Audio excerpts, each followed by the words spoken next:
Imagine walking into a brightly lit restaurant.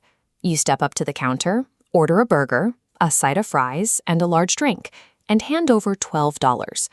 This feels like a straightforward exchange of money for a meal. But behind the stainless steel counters and smiling cashiers lies a system designed to look past the single transaction and toward a much longer timeline. These chains operate on a calculated metric known as customer lifetime value, or CLV.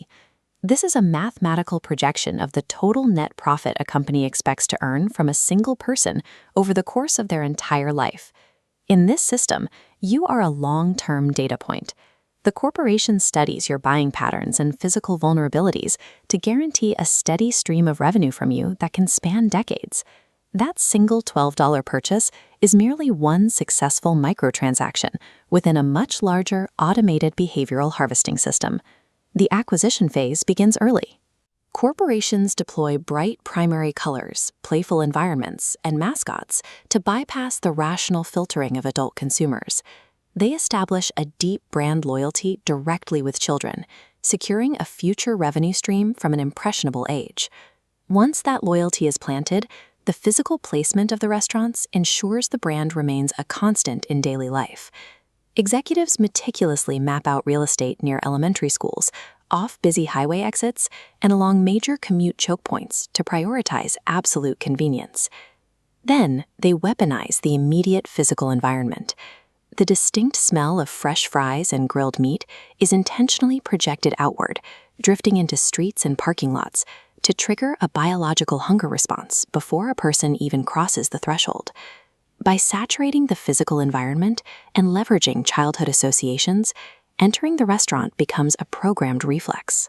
Once inside, the menu board functions as a calibrated psychological tool. Every font size and placement is designed to manipulate your perception of value. This diagram shows a typical fast food sizing model. You see 3 tiers: $8 for a small, $10 for a medium, and $12 for a large. This structure relies on the decoy effect, a strategy where the middle option exists primarily to make the most expensive tier look like the most logical financial decision. Your brain rationalizes that for only $2 additional, you receive a disproportionately larger amount of food. The menu collapses your choice down to the largest size, prompting you to exceed your initial budget. The main item you came for, the heavily advertised burger, often acts as a low-margin Trojan horse to get you to the register. The true profit engines are hidden right next to it: sugar water and potatoes.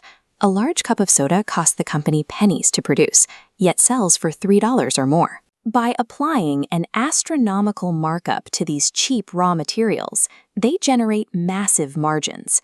You walk away confident that you successfully hacked the menu for a bargain, while the corporation extracts premium prices for its cheapest possible ingredients. To guarantee you return, scientists and food experts meticulously calibrate the precise ratios of sugar, salt, and fat in every bite. This specific chemical payload bypasses physical satiety signals. It directly stimulates the brain's reward centers, manufacturing an artificial craving that demands to be satisfied again. That biological vulnerability is then fed into a digital tracking loop. Through loyalty programs and mobile apps, the corporation monitors these cravings, building a predictive profile of what you like, when you buy, and how often you order.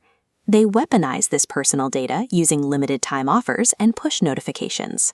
A coupon for a special edition meal arrives on your screen precisely when the algorithm predicts your biological craving is peaking.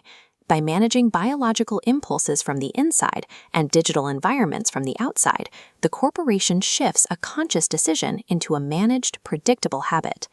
Zooming out to the macro level reveals a different kind of business model. Many of the world's largest fast food chains operate fundamentally as real estate holding companies, securing valuable land and franchise properties at a global scale.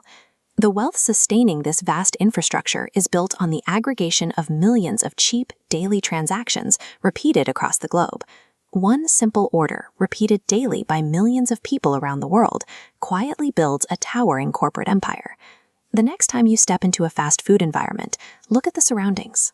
Notice the engineered smells in the parking lot, the calibrated pricing on the menu screens, and the timed notifications on your phone. The most profitable product these empires will ever sell is not the food. It is the engineered, lifelong habit of the customer.